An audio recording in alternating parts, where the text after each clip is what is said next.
दमोह में नगरपालिका की व्यवस्थाएं सुधारने के लिए अनोखी पहल शुरू की जा रही है। राजस्व वसूली, सफाई और व्यवस्थाओं में सुधार लाने के लिए अब किन्नर, दिव्यांग और महिलाओं के स्व सहायता समूहों को जोड़ा जाएगा। नगरपालिका दमोह में लंबे समय से सफाई और राजस्व वसूली की व्यवस्थाएं सुचारू रूप से नहीं चल रही थी। कर्मचारियों की उदासीनता और कार्य में लापरवाही की वजह से नगर की व्यवस्था बेपटरी हो चुकी थी। अब नगरपालिका ने इन समस्याओं का समाधान निकालने के लिए नवाचार किया है। स्व सहायता समूह कार्यक्रम के तहत किन्नर, दिव्यांग और महिलाओं के समूह को चिन्हित किया जा रहा है। इन्हें राजस्व वसूली, सफाई और अन्य नगरपालिका के कार्यों में शामिल किया।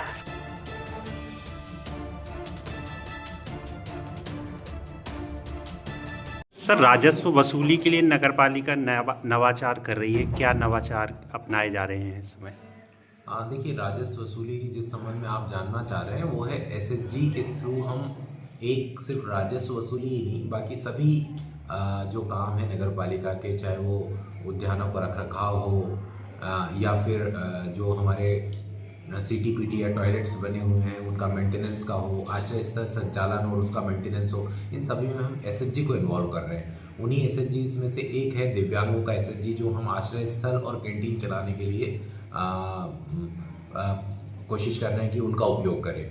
दूसरा महिलाओं का एसएचजी है, जो अभी आज से हमारी सेग्रीगेशन का जो काम है, मतलब कचरे का पृथक्करण जो होता है, उसके लिए हम उपयोग कर रहे हैं। इसी प्रकार से एक हमने थर्ड जेंडर का एसएचजी बनाया है जो हमारे राजस्व वसूली के लिए कार्य करेंगे। सर, राजस्व वसूली के लिए इतना बड़ा अमला होता है, फिर क्यों ऐसी आवश्यकता पड़ी कि थर्ड जेंडर का प्रशासन को उपयोग करना पड़ रहा है? नहीं, प्रशासन को ऐसा उपयोग, देखिए सबसे अहम बात यह है कि जो एसएचजी है उनको विभिन्न कार्यों में उपयोग करके, एक तो जो लोग सोसाइटी की मेन स्ट्रीम से बाहर है उनको मेन स्ट्रीम में लाना, और दूसरा ये है कि रेवेन्यू में अमला पर्याप्त नहीं है आज की स्थिति में। फॉर एग्जांपल, हमारे यहाँ रेवेन्यू विभाग जो है उसमें एक आरओ होता है, रेवेन्यू ऑफिसर जो नहीं है, आरआई हैं तो वो भी, उसके नीचे फिर आरएसआई होते हैं, उसके नीचे एआरआई होते हैं। तो एक तो रेवेन्यू का अमला कम है, पहली चीज़, वो भर्ती हो रही है, उसमें कोई इशू नहीं है।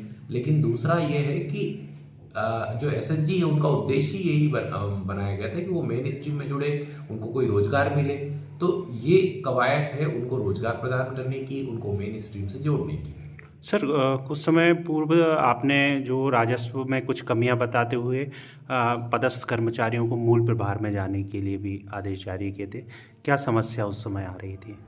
नहीं, अभी तो देखिए, कोई भी व्यवस्था में जब अचानक पूरा बदलाव करते हैं आप, तो एक विरोध तो होता ही है, क्योंकि जो सालों की व्यवस्था है उसमें आप बदलाव कर रहे हैं। मूल पद पे काम नहीं हो रहा था, तो वो एक आदेश था कि वो मूल पद पे, तो धीरे धीरे हम लोगों को मूल पद पे काम करने के लिए प्रेरित भी कर रहे हैं, व्यवस्था ना बिगड़े ये भी सुनिश्चित कर रहे हैं। सर, नई थर्ड जेंडर और दिव्यांगों को लाने से आप क्या मान रहे हैं कि कितनी सफलता आपको मिलेगी?